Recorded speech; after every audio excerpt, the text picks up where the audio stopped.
กองประชุมฝึกอบรมเวียกงานทบทวนบทศึกษาเบื้องต้นเกี่ยวกับผลกระทบสิ่งแวดล้อมและเวียกงานคุ้มครองสิ่งแวดล้อมธุรกิจครอบครัวขนาดน้อยกลางสร้างความเข้มแข็งทางด้านเวียกงานสิ่งแวดล้อมได้จัดขึ้นในวันที่17มิถุนายน2026อยู่ที่สโมสรแผนกกสิกรรมและสิ่งแวดล้อมนครหลวงวิจันทร์ในพิธีท่านแสงอรุณสุริยวงศ์หัวหน้าแผนกกสิกรรมและสิ่งแวดล้อมนครหลวงวิจันทร์ได้กล่าวเปิดกองประชุมว่า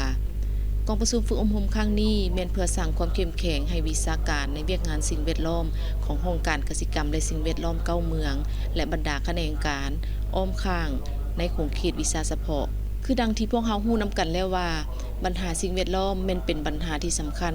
เฉพาะอยู่ในนครหลวงวิจันทร์ของพวกเฮาปัญหาสิ่งแวดล้อมที่พ้นเด่นยังมีการลักทิ่มขยะสะสายตามดินว่างตามแคมทางตามแม่น้ำห้วยหองของบึงเป็นจำนวนหลายและเป็นวงกว้างมลพิษที่เกิดจากการลักจูดขี้เหงื่อจูดหญ้าจูดป่า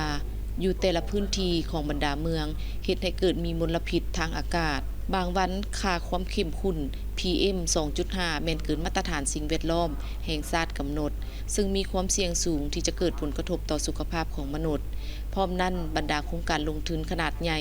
โรงจักรโรงงานจำนวนหนึ่งก็บ่ให้ความสำคัญต่อเวียกงานปกปักรักษาสิ่งแวดล้อมเท่าที่ควร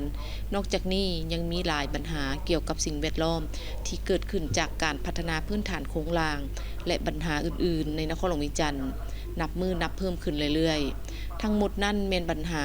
และก็เป็นหน้าที่ของพวกเราทุกคนที่จะต้องปฏิบัติเพื่อติดตามกวดกาและคุ้มครองสิ่งแวดล้อมอยู่ขันนครหลวงวิจันทร์ขันเมืองและรวมทั้งหน่วยงานสิ่งแวดล้อมขันบ้าน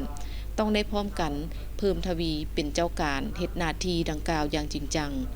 สำหรับการฝึกอบรมครั้งนี้แม้นจะได้รับฟังการเผยแพร่กฎหมายว่าด้วยการปกปักรักษาสิ่งแวดล้อมดำรัสว่าด้วยการประเมินผลกระทบต่อสิ่งแวดล้อมข้อตกลงว่าด้วยบัญชีการจัดแบ่งกลุ่มโครงการลงทุนหรือกิจการต่างๆในการประเมินผลกระทบต่อสิ่งแวดล้อมข้อตกลงว่าด้วยการคุ้มครองสิ่งแวดล้อมธุรกิจครอบครัวนำเสนอความรู้พื้นฐานการจัดตั้งปฏิบัติเวียกงานเขียวสะอาดงามตาและวิธีกำจัดขี้เหงื่อด้วยหลักการ 3R และจะได้พร้อมกันปรึกษาหารือแลกเปลี่ยนบทเรียนการจัดตั้งปฏิบัติเวียกงานสิ่งแวดล้อมอยู่แต่ละเมืองในระยะผ่านมาด้านดีด้านอ่อนของโครงข้างและทัศนะเสนอตื่มอีก